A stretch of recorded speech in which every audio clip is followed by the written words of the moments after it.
So, what is the psoas? In some of our previous videos, I've talked about sitting and the impact that can have on the shoulders and the neck and our posture in general.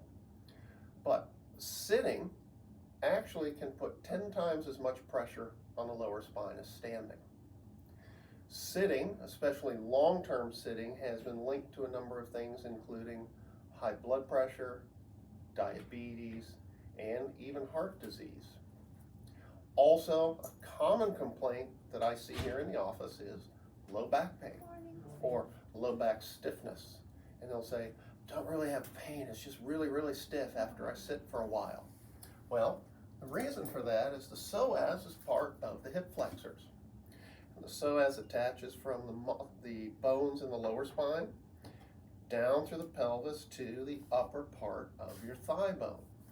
So when we sit for extended periods of time, that psoas muscle can tighten.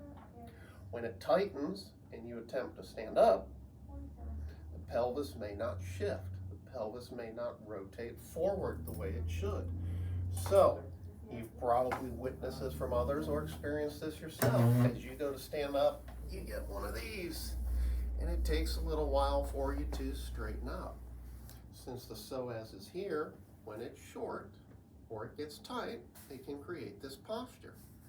It can also create posture where it pulls your pelvis forward.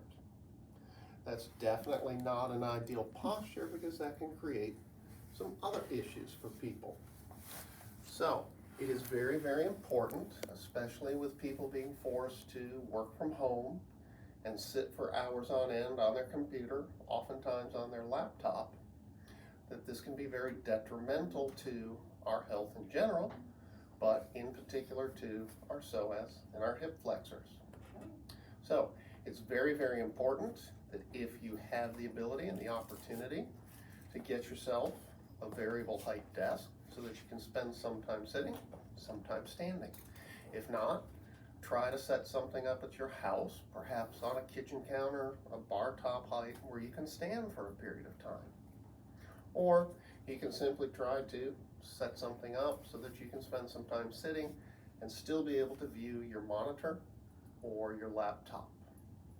Hopefully, this helps you get an understanding of why sitting can be problematic, why taking frequent breaks and standing up is very, very important.